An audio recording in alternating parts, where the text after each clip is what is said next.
Que el Señor les bendiga. La bendición del Señor debe ser importante para nosotros. Como todos ustedes saben, hoy día es el día del patrimonio de todo lo que sucede. Estaba pensando que el próximo año podríamos irnos todos como iglesia. No, hermano, hay un lugar muy especial, sobre todo ahí en el Cerro Santa Lucía, donde están todos nuestros hermanos que murieron por la causa de Cristo en este país al principio. No teníamos cementerio. Y todos los protestantes y todos los evangélicos iban a una fosa común ahí en el Cerro Santa Lucía. Hay historia, hermano, que a lo mejor podríamos nosotros aprovechar de ir a conocer. Por eso cuando se levanta Bernardo Higgins, él crea el cementerio general, para que ahí pudieran ser sepultados todas las personas que morían, fueran de la creencia que fueran de la religión que fueran. Y ahí también hay historia en el cementerio general con respecto a nuestros hermanos que dieron su vida por la causa de Cristo, por la causa que nosotros hoy día estemos sentados en este lugar. Y que agradecidos por ello, de verdad agradecidos por aquellos hermanos que a lo mejor sus huesos y desaparecieron ahí en el cerro, Santa Lucía. Pero siempre Dios tiene personas que levanta para levantar, ¿cierto?, lo que se necesita. Romanos capítulo 7, verso 5, quedamos en el verso 4. Ya vimos ya que el libro de Romanos, en el capítulo 7, nos está hablando de una analogía tomada del matrimonio, que por la ley, ¿cierto?, está obligado a mantenerse casado hasta que el marido o la esposa muere. En este caso, este esposo que fue muy malo, pero en el fondo no era tan malo porque solamente era correcto, no podía hacer feliz a esta persona. Por lo tanto, esta persona tuvo que morir para poder obtener la libertad y casarse con Cristo. ¿Se recuerdan? ¿Cierto? Y tener un marido mucho mejor que hacía todo por ella. Nos justificó, nos redimió, nos salvó, ¿cierto? Y hoy día nos tiene en pie para la gloria del Señor. Eso es lo que hizo Cristo. Nosotros tuvimos que morir. No tuvo que morir el marido porque ese marido está ahí. La ley está ahí. Por lo tanto, nosotros debimos morir y morimos juntamente con Cristo. Y también resucitamos juntamente con Cristo. Por lo tanto, queridos hermanos, este libro es espectacular. El libro de Romanos nos habla de las bendiciones del Señor. La hermana Eugenia tocaba algo y decía algo con respecto a los atributos de Dios. ¿Cuántos conocen los atributos de Dios? ¿Conoce algún atributo de Dios? Un hermano que me diga, ¿conoce algún atributo de Dios? ¿Ah? Dios es eterno, Dios omnisciente. ¿Qué más? Omnipotente, todopoderoso. ¿Qué más? ¿Se da cuenta? Conocemos poco de los atributos de Dios. Por eso nosotros cuando llegamos a la casa del Señor debiéramos conocer cuáles son los atributos de Dios para adorar como Él realmente se lo merece. Yo no puedo adorar al Señor porque me sanó del dolor de la rodilla. Eso es parte, querido hermano, y me gustaría que lo entendiera, que a través de la llegada de los años nosotros vamos a sentir dolores y nos vamos a ir deteriorando. Por lo tanto, ya cumpliendo los 40 empiezan ya los dolores a las rodillas, el dolor a los huesos, y todos los días un dolor nuevo. Así que, mire, pero Dios se merece nuestra adoración por lo que Él es. El atributo de los atributos de Dios, ¿sabe cuál es? Su santidad.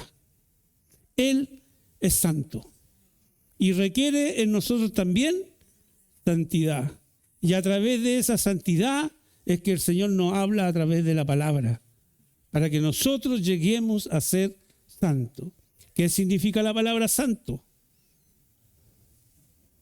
Apartado, solamente apartado para un servicio especial. O sea, aquí está lleno ¿de qué? De santos. Está llena la iglesia de santos. Así que no tenga miedo de decir que usted es un apartado para la gloria del Señor. Verso 5. Dice lo siguiente: porque cuando nuestra naturaleza pecaminosa aún nos dominaba, las malas pasiones que la ley nos despertaba actuaban en los miembros de nuestro cuerpo y dábamos fruto para muerte. El versículo 4 habla del fruto de la nueva relación, pero el versículo 5 mira el fruto que se producía bajo la antigua relación que teníamos con el pecado. En unión con Cristo y permaneciendo en Él, podemos llevar frutos para Dios. ¿Cuántos quieren llevar frutos para Dios? Frutos para Dios. Mire, en la carne, en Romanos 8, del 8 al 9, dice que las pasiones pecaminosas que eran excitadas por la ley, porque cuando uno recién conoce la ley, es cuando uno se da cuenta que estamos en pecado. Sin ley no hay pecado. Como viven, no sé si vivirán aún, hay tribus por ahí en el mundo que no tienen ninguna ley, por lo tanto, viven nomás y no hay ningún problema. ¿Ya? Dice, por la ley obraban en nuestros miembros llevando fruto para muerte. Comparar también Romanos 6, 21, que ya lo vimos, con el fruto de la vida vieja. Y Romanos 6, 22, el fruto de la vida nueva. La ley nunca podrá vencer mis pasiones. La ley me acusa, la ley me dice que yo estoy en pecado, pero no puede terminar con ese problema conmigo. No puede, de ninguna manera. La ley no la puede, por decirlo así, santificar mi vida. Solo puede exaltar o excitar mis pasiones. La ley solamente la hace de esa manera. Dice, notemos la palabra que están unidas en este versículo: ley, pecado, muerte.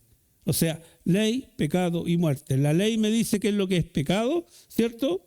Y también me lleva a la muerte. Por lo tanto, no tengo ninguna salida y ninguna solución. El verso 6 dice, ahora que somos salvos y que estamos en Cristo, aquí el apóstol dice, pero ahora que somos salvos y estamos en Cristo, hemos sido, querido hermano, hemos sido tiempo pasado, librados, soltados, libres de la ley por haber muerto para aquella en que estábamos sujetos o en la que estábamos atados. La ley nos tenía atados, pero a través de la muerte de Cristo, Él nos hace libres. ¿Cómo no darle la gloria al Señor? Estábamos muertos, como dice la palabra del Señor, en delito y en pecado. Y ahí el Señor, ¿qué es lo que hace? Nos dio vida, nos resucita y nos levanta. ¿Cómo no darle la gloria a Dios? Dice, libre de la ley por haber muerto para aquella en que estábamos sujetos, de modo que sirvamos como esclavos a Dios bajo el régimen nuevo del Espíritu y no bajo el régimen viejo de la letra. La ley nunca puede libertar a una persona. Necesitamos el Espíritu de Dios y la vida de Dios en nuestra vida para poder estar vivos y darle toda la honra y toda la gloria a Dios. El creyente puede decir, yo morí a la ley por la muerte de Cristo y yo vivo para servir a Dios por la resurrección de Cristo. Pablo lo dijo de esta manera, porque yo por la ley soy muerto para la ley, a fin de vivir para Dios. Que Dios nos ayude, querido hermano, para vivir para Dios. Que ese sea nuestro principal motivo. Recuerde usted cuando veíamos los versos el domingo antepasado, con respecto a que lo que debemos hacer es buscarlo a Él, adorarle a Él, bendecirle a Él, honrarle a Él. Todo tiene que ver con Él.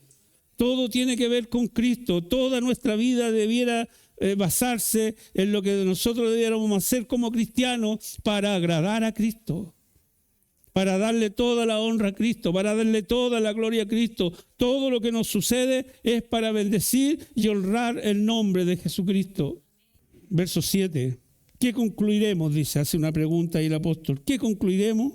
¿Que la ley es pecado? De ninguna manera.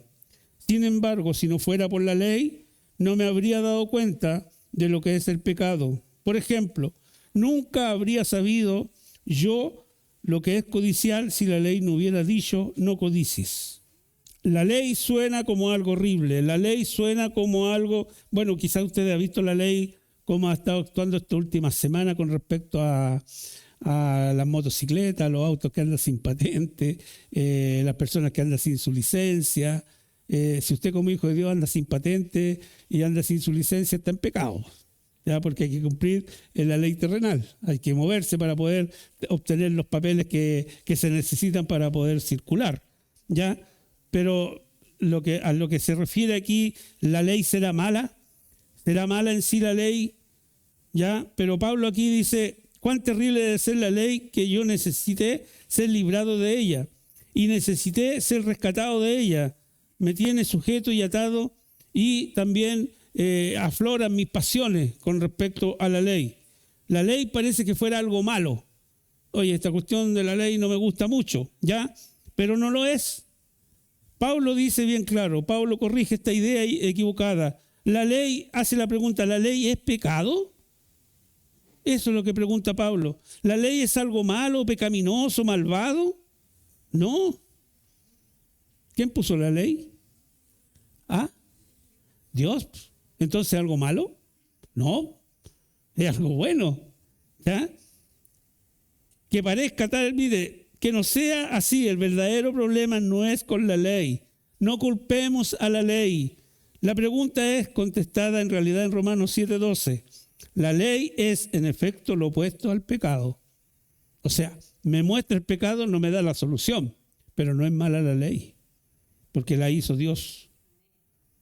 Vamos a ver una ilustración que tiene que ver en Romano. Dice, el propósito, está la ley del espejo, o el espejo es mostrar a la persona que tiene su cara sucia. Cuando nos levantamos en la mañana, lo primero que hacemos es mirarnos al espejo, ¿cierto? Y de repente uno se asusta, ¿cierto? Pero ¿qué es lo que hace el espejo? Le muestra su cara, cómo está, ¿cierto? Tal como somos, ¿cierto? El problema aquí, cuando nosotros nos vamos al espejo y nos miramos que estamos despeinados y nos miramos por aquí algunas cuestiones que salen en la noche y por aquí otras manchas también, que algunos duermen con la boquita abierta, y uno se mira al espejo y uno, ¿qué es lo que hace? Lo primero que hace es lavarse, peinarse, ¿cierto? Y después de nuevo nos miramos al espejo y como que cambiamos. Entonces, ¿qué es lo que hace el espejo? Nos muestra nuestra cara sucia. Y no hay problema con el espejo, ¿ya? El problema no es el espejo, sino la cara de nosotros, ¿cierto? Claro, de repente queremos, no sé, pues vernos mejor y el espejo no va a hacer milagro. No se puede. Realmente, y ahí el espejo nos muestra cuál realmente somos. Lo mismo que hace la palabra del Señor. Nos muestra tal como somos, débiles. No somos nada al lado del Señor. Eso es lo más triste de todo, ¿ya? Pero mire, dice, el espejo no está sucio en absoluto, pero el espejo revela la suciedad que hay en la cara. Ahora, no podemos culpar al espejo por la cara sucia, pero significa, por el contrario, que la ley no es pecado, pero revela el pecado. ¿El espejo tiene pecado? No. El espejo está sucio. ¿Qué es lo que hacemos con el espejo nosotros? Siempre estamos limpiando el espejo. Entonces, por lo tanto, el espejo nos muestra tal como nosotros estamos, ¿ya? Dice, el espejo no está sucio, pero revela la suciedad. No conocía el pecado. Pablo ignoraba su propio pecado antes de que apareciera el espejo. La persona pensaba que tenía una cara limpia, tal como el espejo muestra la suciedad. Así es la ley. Muestra y convence. La ley me convence que yo estoy en pecado. ¿Qué dice la palabra del Señor? No tomarás el nombre de Dios en vano. Y ahí podemos ir nosotros a las leyes, ¿cierto? Y nos vamos a encontrar con un montón de leyes. Algunos que eran nazarenos no podían tocar los muertos, etcétera, etcétera. O sea, la ley a mí me prohibía muchas cosas. Muchas cosas. Pero, como seguimos hablando de esto, me convence solamente el pecado. Pablo aquí da un ejemplo específico de cómo la ley revela el pecado.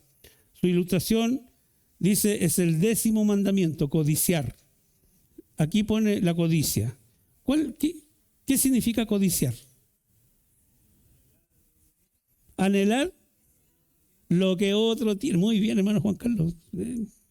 Muy bien. ¿Se da cuenta? Aprendamos, hermano. Excelente. Mire, codiciar significa el deseo intenso de tener lo que otro tiene. Dios nos libre de la codicia. ¿Sabe dónde se ve un verdadero amigo? Cuando al amigo le va bien. Porque cuando a una persona le va mal es fácil ir a abrazarlo, estoy contigo, bla, bla, y podemos, ¿cierto? Pero cuando a uno de nuestros amigos le va bien, de repente nos mata la envidia y la codicia. ¿Por qué no? ¿Por qué no yo? ¿Por qué yo no recibí ese beneficio? Yo me alegro de verdad, hermano, se lo digo sinceramente, cuando a mis hermanos les va bien.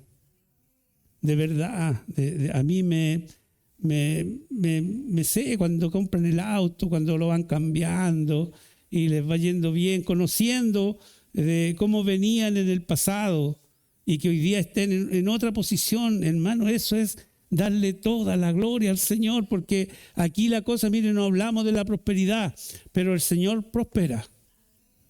¿Y sabe para qué el Señor nos prospera? ¿Sabe para qué? Para abrir la mano, hermano. El Señor nos prospera para abrir la mano.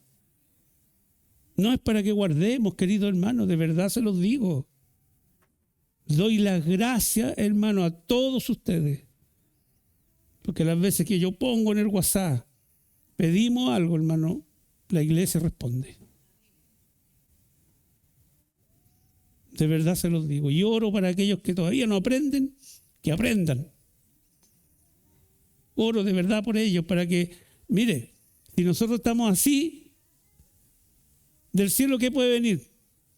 Pero si abrimos las manos, hermanos, vamos a recibir bendición. Tiene que ver todo esto, hermano, con nuestra entrega que tenemos con el Señor. No codiciamos lo que otro tiene. Todavía no ando en el Mercedes, sí, bonita. Tengo ganas de andar en el Mercedes.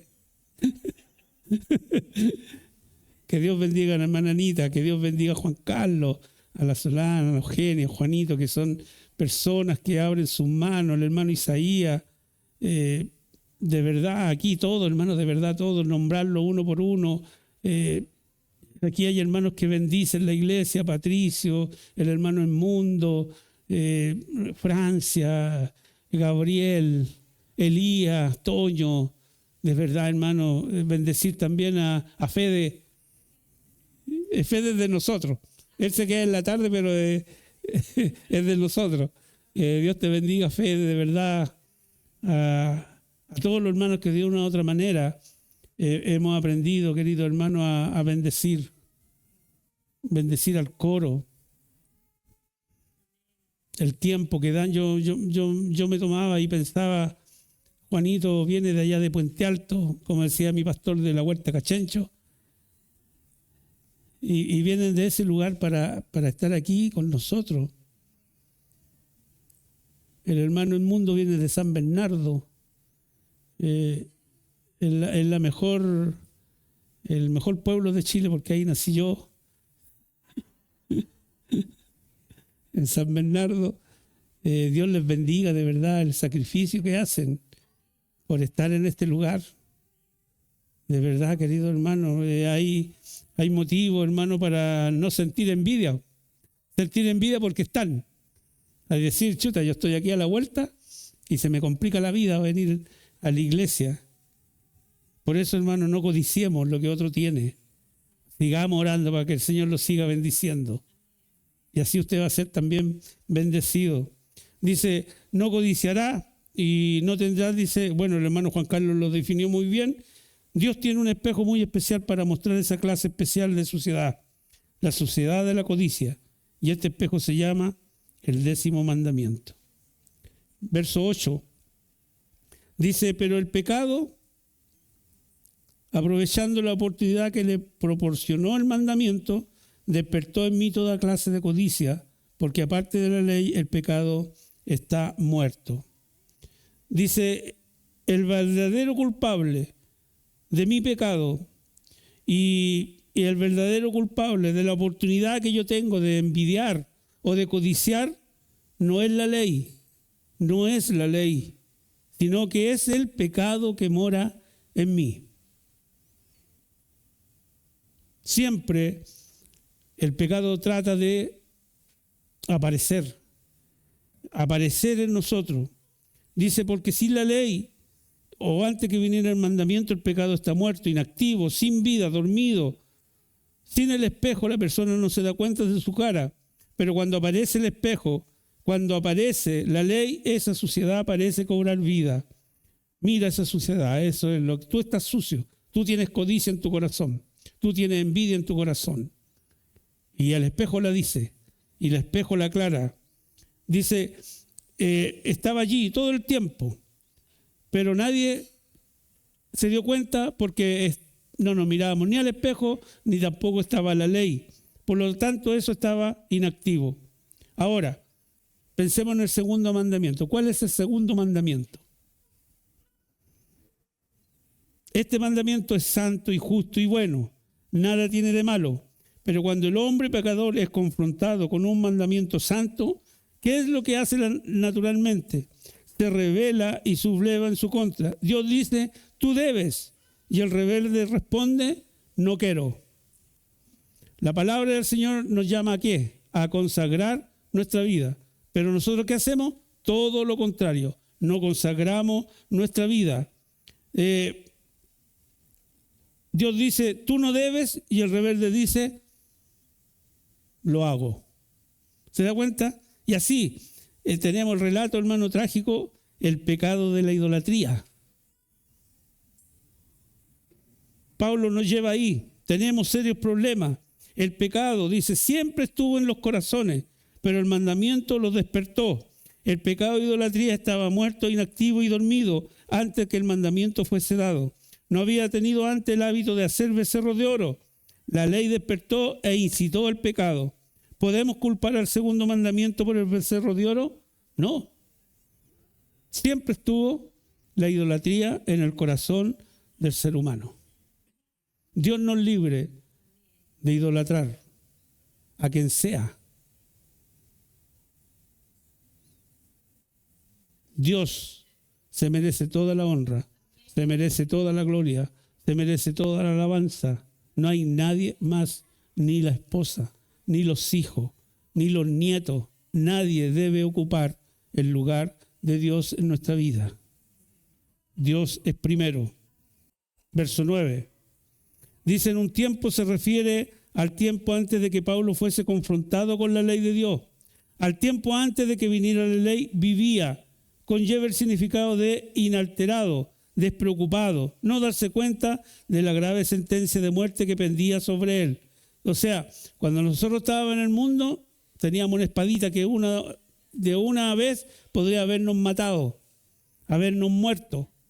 Pero por la misericordia de Dios, Dios nos dio la oportunidad de resucitar, de conocer a Cristo, de estar hoy día en este lugar. Mientras tengamos vida, queridos hermanos, mientras tengamos vida, Dios nos está dando oportunidad día tras día para servirle.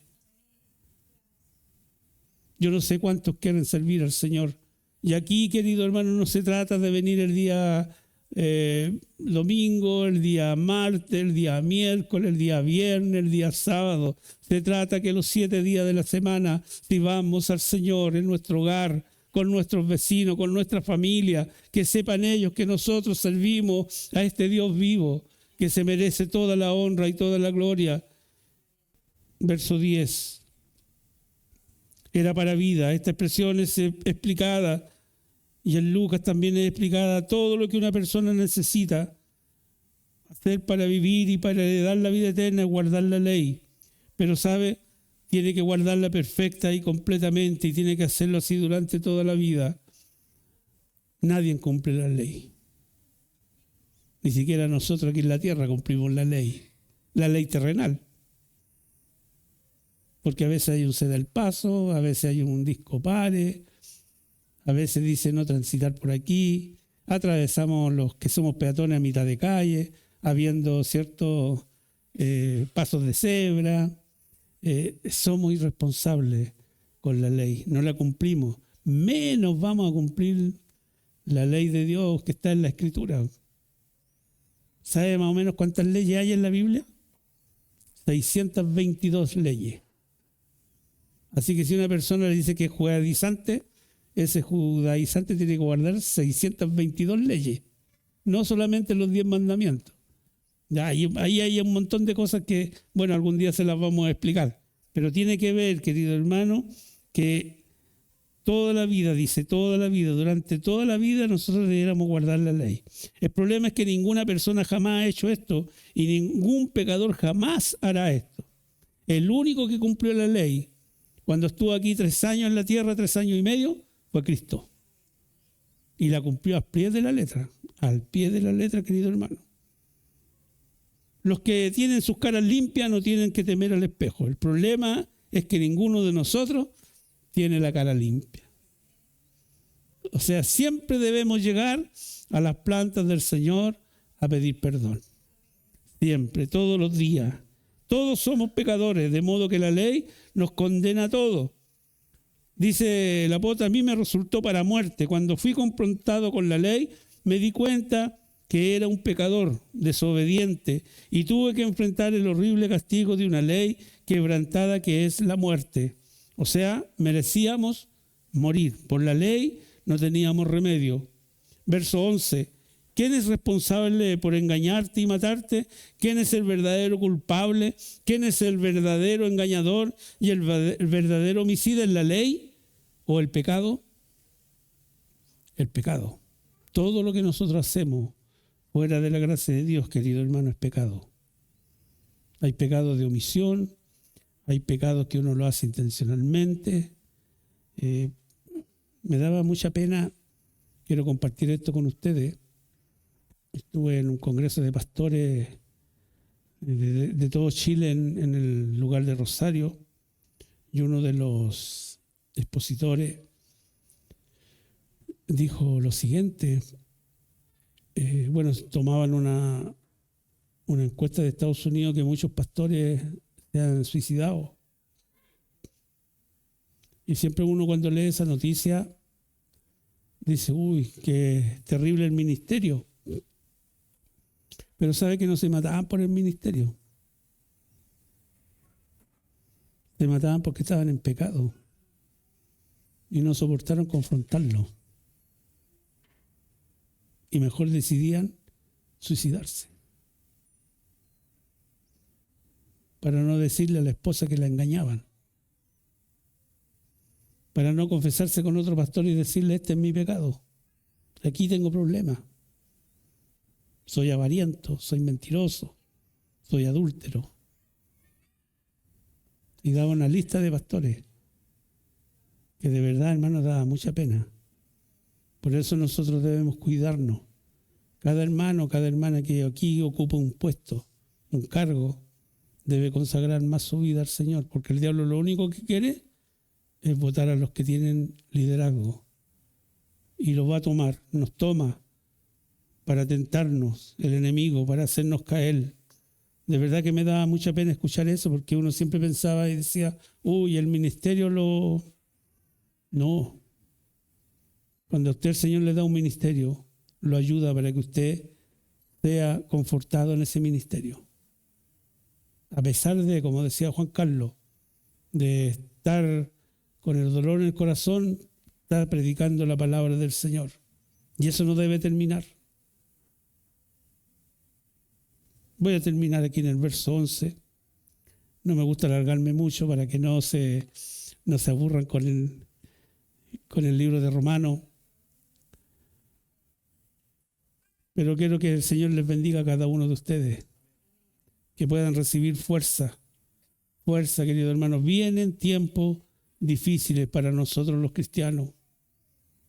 Nosotros hace años atrás, antes de la pandemia, antes de que pasara lo que pasó con el estallido social, Yo conversaba con un hermano aquí en la iglesia, y era nuestro hermano Moisés, y hablábamos de los temas que iban a suceder. Veíamos el estallido, ¿cierto, hermano Moisés? Años antes. Veíamos lo que iba a pasar y conversábamos. Este país va a explotar, este país va a explotar, este país va a explotar. Y explotó por todos lados. Hoy día las cosas están, no han subido 30 pesos, han subido mucho más. Pero todo esto tiene que ver, hermano, y se lo digo con la mano en el corazón. Dios tiene todo bajo control. Dios tiene que hacer cumplir sus planes. Un maestro que nos enseñaba a nosotros nos decía estas palabras: nosotros somos títeres en las manos del Señor. Y Dios mueve las piezas para que se cumpla su palabra. Dios no está lejos, hermano. Dios está con nosotros. Dios está gobernando el mundo. No se preocupe si gana el LGTBI, no sé cuánto, si ganan las lesbianas, si ganan los homosexuales. No se preocupe. Dios lo está permitiendo para que se cumpla la palabra.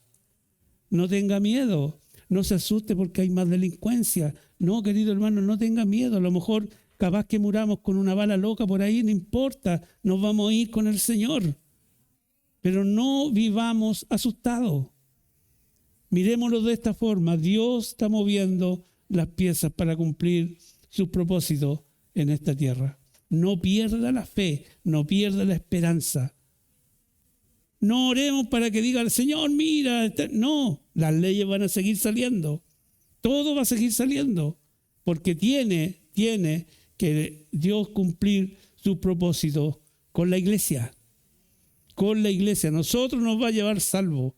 Quiera Dios que nos dé la oportunidad de ver a la familia que aún no conoce a Cristo, que lo llegue a conocer. Que sean salvos, que conozcan a Dios, que conozcan esto, que el Evangelio, querido hermano, no es para la chacota. ¿Se acuerdan del joven que murió aquí en las puertas? ¿Está en el testimonio de él? Lo voy a contar. Con esto termino. Byron, un día llegó poquito antes de que pasara lo que pasara, llegó una patrulla a la casa de él. Pidieron hablar con él.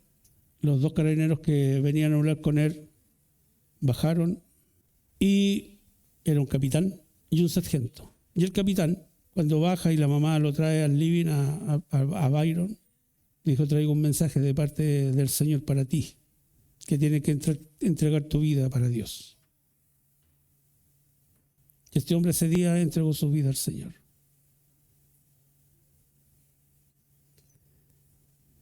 Yo todavía lo recuerdo ahí en ese primer asiento, cuando él agachó su cabeza cuando oramos y después dio gloria a Dios. Hasta el día que me cuentan todo esto, él entregó su vida al Señor, lloró, la mamá fue testigo. El carabinero solamente no venían a tomarlo preso, sino que venía a predicarle, a entregarle el mensaje de parte de Dios, y entrega su vida al Señor. Y cuando sucede, hermano, lo que sucedió en este lugar, y uno se pregunta qué pasó con él, qué sucedió con él, y uno se da cuenta de que Dios es tan soberano en esto, hermano. Es soberano nuestro Dios. Por eso le doy la gloria a Dios. Estoy seguro que Byron se fue con el Señor. Era su día. Dios lo sabía. Por eso llevó a unos agentes policiales a predicarle la palabra. ¿Cómo no servir a este Dios? ¿Cómo no amar a este Dios que siempre le da la oportunidad a las personas para que entreguen su vida? ¿Cómo no amarle? ¿Cómo no honrarle? ¿Cómo no levantar nuestras manos y decirle a Dios qué grande es, qué misericordioso es? Si tuvo misericordia de nosotros, nos levantó de donde estábamos para poder, ¿cierto?, llegar donde hoy día el Señor nos tiene. Yo no quería ser cristiano, y siempre lo digo, no quería ser cristiano. Nunca quise en mi vida ser cristiano. Pero Dios de una y de otra manera me empezó a llevar suavemente. Yo no tengo un gran testimonio que vi, no, suavemente, con dolor así, apenado, con cosas que el Señor va poniendo por el camino, y que uno al final lo único que le dice al Señor: aquí estoy, haz lo que quieras, ¿cierto? Yo ya no lucho más, ya no peleo más, aquí estoy. Y el Señor restaura. El Señor restaura. Ahí en el libro de Joel hay una expresión que tiene que ver con el avivamiento personal también, porque lo que se robó, dice, lo que se comió el saltón, el revolcón, hizo un gran desastre en la vida de una persona. Pero Dios restaura y Dios levanta. Y que no tengamos miedo de decirle al Señor que lo necesitamos. Pongámonos en pie.